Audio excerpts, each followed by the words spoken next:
지적으로 이 시온에 인비한 harapan kita. Salam sejahtera Majelis GKJ Joglo. Video ketiga ini merupakan pengantar sebelum kita bersama mengikuti Lokakarya Majelis seri 1 yang akan diselenggarakan hari Jumat tanggal 14 Mei 2021 pukul 19.30. Kali ini kita akan bersama-sama membaca bagian tata gereja dan tata laksana tentang kepemimpinan GKJ. Bapak, Ibu, Saudara-saudara dikasih Tuhan, bab 4 kepemimpinan gereja, pasal 9 tentang kepemimpinan gereja di dalam PJBL tentang hakikat kepemimpinan GKJ.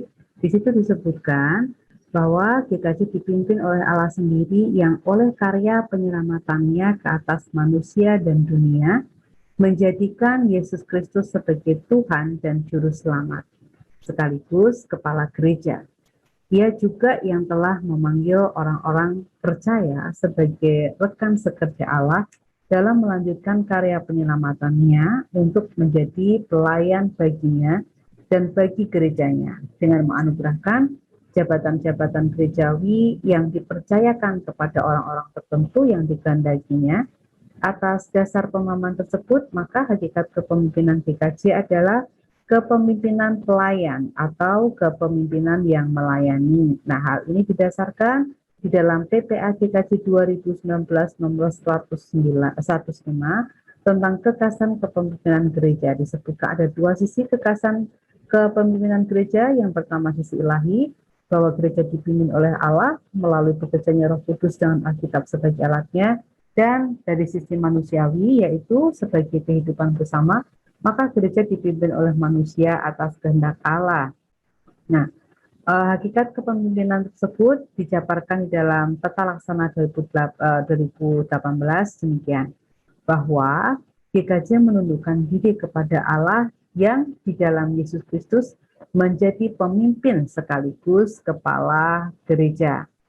GKJ menerima panggilan Allah untuk menjadi rekan sekerja dalam melanjutkan karya penyelamatannya, serta menjadi pelayan baginya dan bagi gerejanya, dengan kesediaan menerima dan menghormati anugerah jabatan-jabatan gerejawi yang dipercayakan kepada orang-orang tertentu yang dikehendakinya.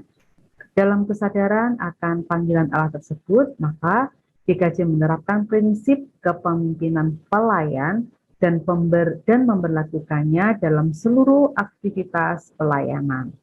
Selanjutnya, pada pasal yang kedua tentang fungsi kepemimpinan GKJ, tata gereja menyebutkan demikian, bahwa kepemimpinan GKJ berfungsi sebagai alat untuk melayani kehendak Allah bagi gerejanya, sehingga GKJ dapat melaksanakan tugas panggilannya sebagai gereja.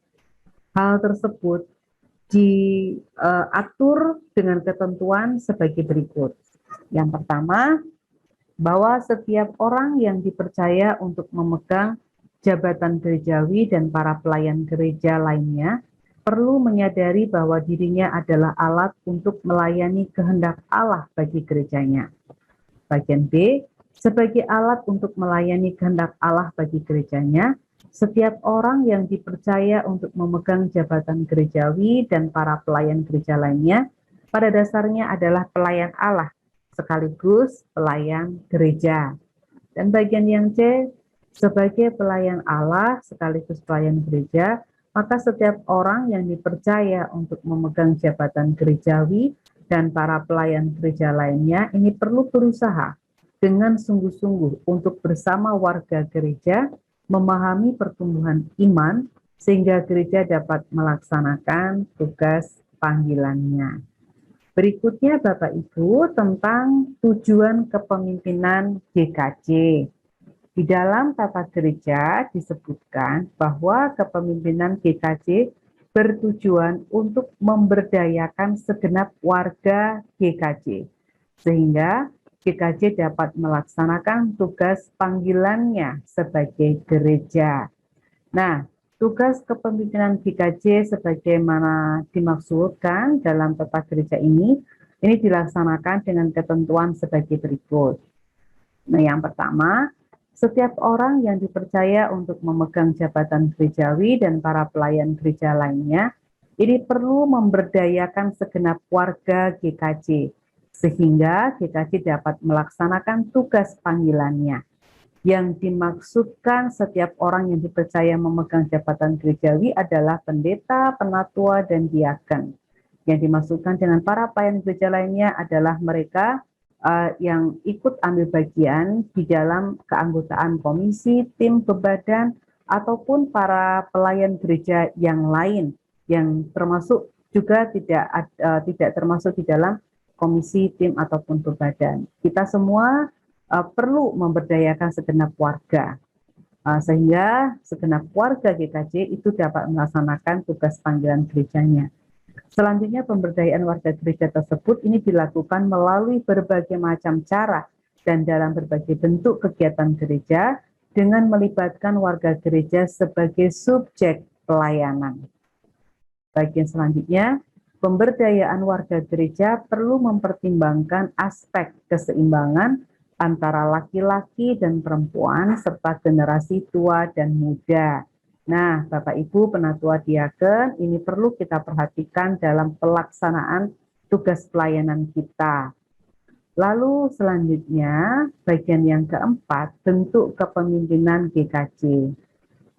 Di dalam tata gereja disebutkan bahwa kepemimpinan GKJ ini dilakukan secara kolektif yang terdiri dari orang-orang yang secara khusus dipilih, dipanggil, dan ditahbiskan atau diteguhkan ke dalam jabatan-jabatan gerejawi sebagai penatua, pendeta, dan diaken yang dalam kebersamaannya ini disebut majelis gereja.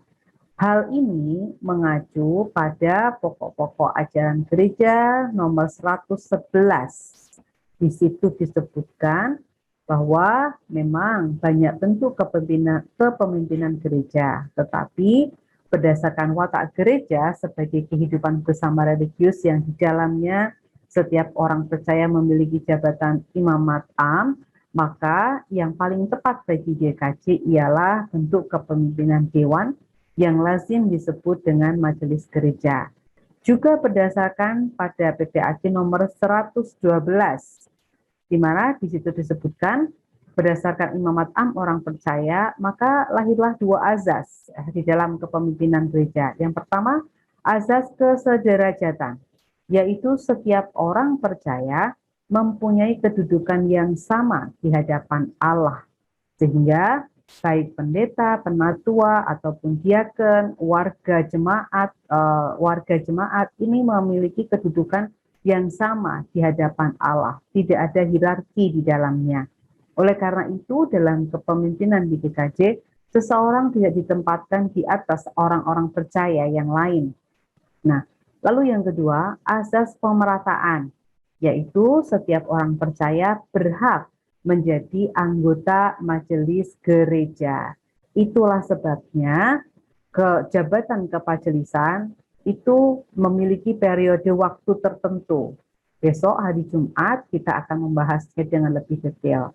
Oleh karena itu, keanggotaan majelis gereja di GKJ ini dibatasi untuk jangka waktu tertentu. Ya, ini maksudnya untuk memberikan kesempatan kepada warga GKJ yang lain untuk mengambil bagian dalam kepemimpinan gereja.